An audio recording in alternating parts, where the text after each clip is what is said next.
Hey guys, welcome to another episode of the Real CFO Project, where we help educate business owners into what it really means to be a CFO and give them the tools necessary, at least from a overall view and mindset standpoint, as well as some uh, actionable items that they can do to become the CFO of their business. Let's face it, as small business owners, we can't always uh, afford to have a real CFO, right? So understanding that mindset and what we need in terms of the different roles within the organization, CFO being one that's very important, so you can help create that mindset to operate in multiple different areas, right? As small business owners, we all know we wear multiple hats. So, but a lot of those different hats require a shift in mindset in order for us to at least excel in those different roles. So today I really want to talk about the CEO versus the CFO role and why you need both. Okay. We're going to go over what it really means to be your own CFO, uh, discuss some of the blind spots that CEOs face without that CFO mindset, and how to shift that mindset from, you know, the CEO to the CFO to bookkeeper to strategist, those sorts of things. It takes that mindset shift, and signs that you might be ready to now take that next step to upgrade that financial leadership and maybe bring on some resources to help you facilitate some of those roles, and simple actions that you can take this month uh, to shift that mindset and really start focusing on those vital pieces of information, right? So, what does it really mean to be your own CFO, right? I mentioned earlier that a lot of small business owners can't afford to have their own CFO, and that's okay. But as you're going through the multiple different facets of your business, from operations to actually doing the work in the field or behind the desk, wherever it may be, that you provides the deliverables of service or products to your customers, to then shifting to say, hey, now I need to go into that CFO role. But uh, you really need to be able to shift that mindset, because the CFO role focuses on more of your budget, your forecasting, your compliance, your tax planning, your decision making. Now, the CFO isn't necessarily the one that's sitting behind the desk, loading QuickBooks and categorizing the information, doing sending out invoices and accounts payable. That's not always the case. Many times it is, depending on where you're at in the life cycle of your business. You might be a startup, so you're handling the bookkeeping, the accounting, the invoicing, the accounts payable, etc. But that's different than the CFO. So even if you're doing those things, or you have an office admin or a bookkeeper that you hire to do it, you need to take that end product and be able to utilize it to uh, do forecasting, see where you're going to land, track budgets, set up budgets, track them against your actual results, maintain compliance, tax planning, decision making, in terms of what you're going to do to grow and scale your business. So uh, I would advise setting aside time every week to look at the financial statements, your profit and loss statement, your balance sheet, your cash flow statement, and really understand where that's going. What's it telling you? What's the pulse of the business? What direction are we moving in? What are some obstacles that we have in front of us? Now, because that's a very important as you look to grow and scale. You can, if you're forward looking like a CFO should be, you can identify those areas where you might have some struggles or obstacles and develop plans right now to combat those. You might know where you're standing from a tax standpoint, or what your exposure is going to be at the end of the year. So you can say, hey, this isn't good. You might not know all the answers, but you say, I'm going to get hit with a lot of taxes. I would prefer not to. Then you can find solutions to that issue. But if you just wait until the very uh, end when you're ready to file the taxes, that's too late. So review your financials weekly. If you can't do it weekly, at least monthly, to consider all of those things. And there's tools that can help, and we can discuss that later on one-on-one. But um, you know, so that's the CFO. That's a mindset or a role you need to slip into.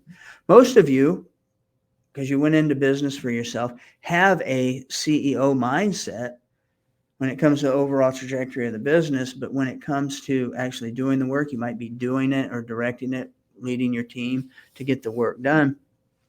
But as the CEO, you have a macro view of the business. You see your vision out there, and your goal is to align the resources that you have in place to get that done. And many times where we fail is we don't have that CFO position rolled up. One, because you can't afford it. So if you're looking at it from just a macro level and not looking at it from a CFO standpoint, more on the micro, what are the elements? What's the data telling us? What trajectory? What can we expect? You're going to have some blind spots. It might be from cash flow issues, short-term, long-term. Your books aren't going to be complete. So when you need to go financing or get a loan or get investors, there's no financials available to provide to those lenders or potential investors. You don't have a necessary structure for all the data to flow. Like the work's getting done, but how do we invoice? How do we do AP? What's our process in terms of tracking all that data? The CFO kind of identifies that and looks and says, hey, this is the information that I need. Here's how we design the books. Here's how we design our processes and structures. So that's more of a CFO level mindset, where the CFO is big picture, macro. CFO is more on the micro level. So how do you shift that mindset?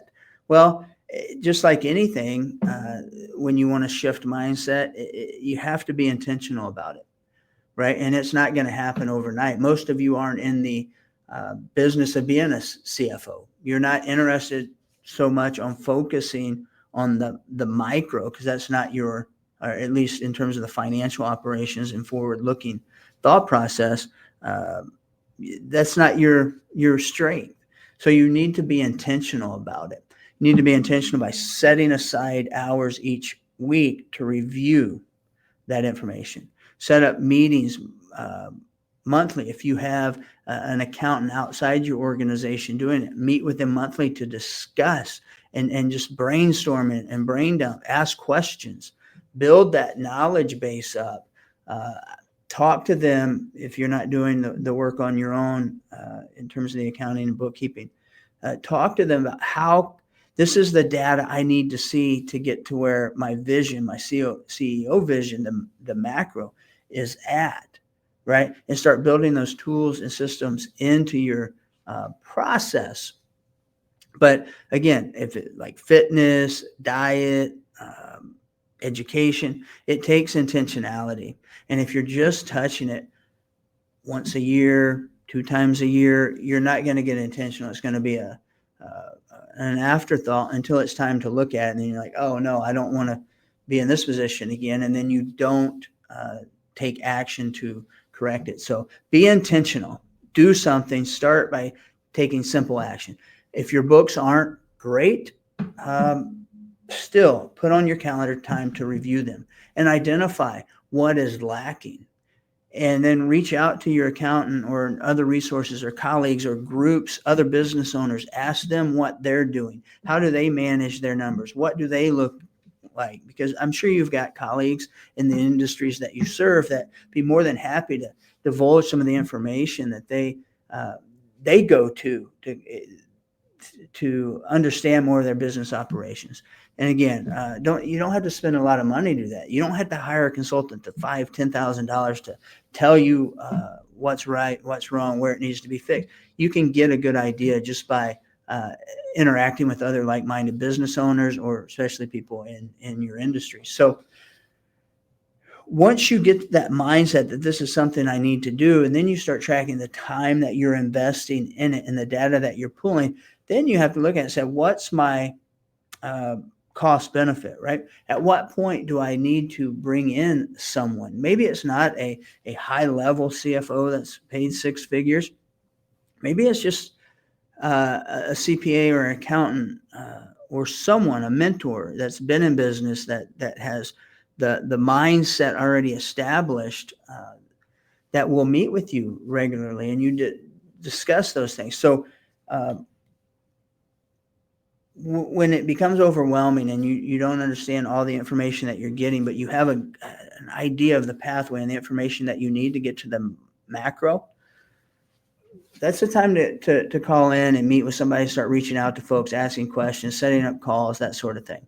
And again, it's not going to be an investment of money right up front. You're just having conversations to see what might work for you. And then you can make a decision whether it's a good ROI. But most times it is. And I always tell folks, if you are working with an accountant or advisor or bookkeeper, don't look at it as a cost. If you are, it's going to be a cost and it's going to irritate you. Look at it as an investment. And as such, you should be expecting an ROI, a return on investment from that relationship that you've established. So it's very important. Not every CPA, not every tax preparer, not every bookkeeper is the same. Some are more focused on task work. Hey, you give me this, we do this work, and we give it back to you, and you've checked the box and it's done. There's no true value there. You need to find a proactive resource that's going to meet with you regularly, discuss financials, and give you the guidance and information that you need to make decisions and grow and scale your business. So that's very important. So simple actions you can take to end the call. If you don't have financial information, create a system to start capturing that data. Start with QuickBooks or Wave Accounting or something online so you can pull all that data into a bucket. If you spreadsheet, whatever it is, track your cost. Then start reviewing that every week. Set it on your calendar. Maybe it's Friday afternoon before you leave for the day or Monday morning. Kind of look at the numbers from the previous week and see where you're trending. Write down obstacles, challenges that you might have. And then secondly, before maybe you're not ready to reach out to somebody to get help or guidance or find a mentor, start looking on YouTube. How do I start tracking my information from square one? How do I learn about this? How do I educate myself? What should I be looking at in things from my industry? Those are things that you can do that's free. It just takes a little bit of time, but block out time, same time every week, and be intentional about it. As you do that, you'll notice your understanding of the numbers, how it connects with all your other business obstacles down the road. You're going to be better prepared and your business is going to be more successful. So, as part of our commitment is to enhance the growth and financial well-being of those we serve. And I include our listeners and folks that see this as those that we're serving. We're trying to give valuable information and insight.